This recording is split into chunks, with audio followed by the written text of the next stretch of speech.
This is Radio Taiwan International.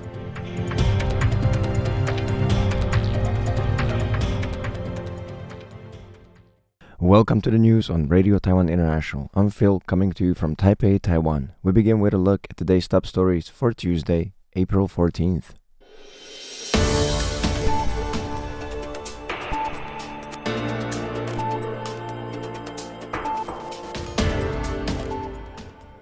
Experts warn China's new Taiwan measures push for cultural integration.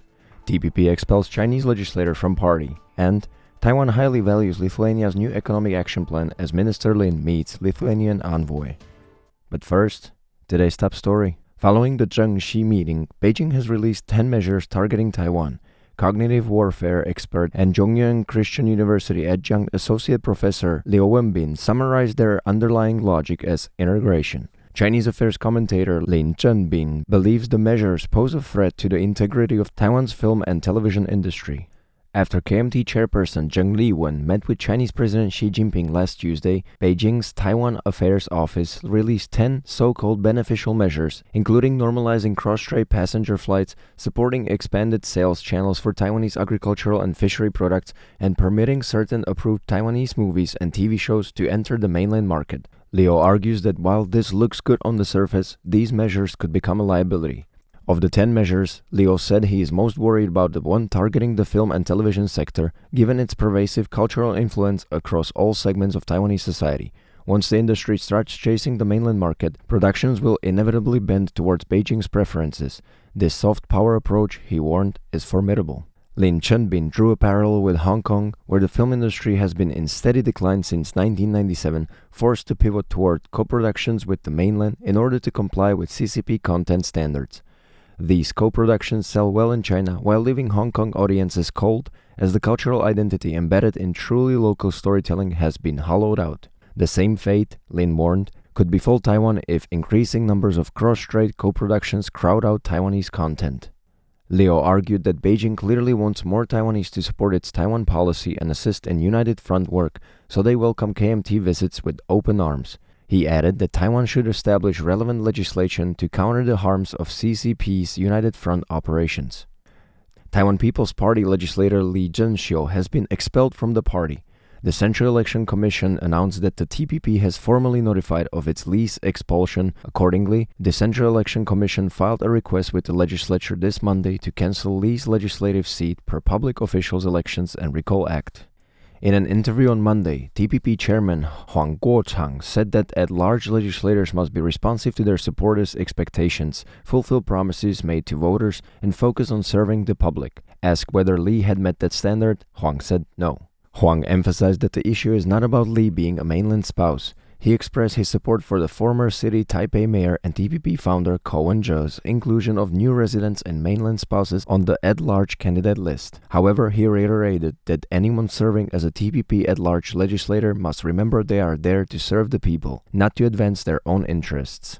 Li has faced sustained scrutiny over her Chinese citizenship status, compounded by controversial statements, including her recent allegation that Hsinchu Mayor Anne Gao received $218,000 from Ke. Taiwan's government is placing high importance on a newly proposed Economic Cooperation Action Plan from Lithuania, Foreign Minister Lin Jialong said on Tuesday. The Foreign Ministry received the proposal on April 7th, signaling continued steady growth in bilateral ties and trade. Lin met with Karolis Pilipauskas, Lithuania's new representative to Taiwan, on Monday. Noting Lithuania's upcoming 2027 European Union presidency, Lin expressed hope to deepen partnerships in strategic industries including semiconductors, artificial intelligence, green energy, and drones to build resilient non-red global supply chains. Highlighting existing investments in biomedical and laser technologies, Director General of Foreign Ministry's Department of European Affairs, Eric Huang, emphasized the nation's shared vision. We are partners with Lithuania who share the concepts and values of freedom and democracy. Since establishing representative offices, both sides have also continued to deepen various cooperations in democratic resilience, including cooperation in lasers, semiconductors, and the financial sector, Huang said. Following 3 recent trips to Europe, Lin noted the continued expansion of Taiwan-Europe relations. He stressed that amid global geopolitical shifts, Taiwan remains an indispensable strategic partner for the democratic world, particularly by utilizing its technological strengths to stabilize international markets. Taiwan's foreign ministry has expressed hope to deepen engagement with Hungary's new government following the Central European country's parliamentary election results on Sunday. The result marked the end of Prime Minister Viktor Orbán's 16-year rule after voters handed victory to the TISA party led by Peter Magyar. Orbán's government had drawn international attention in recent years for cultivating closer ties with China and Russia while frequently clashing with European Union policies.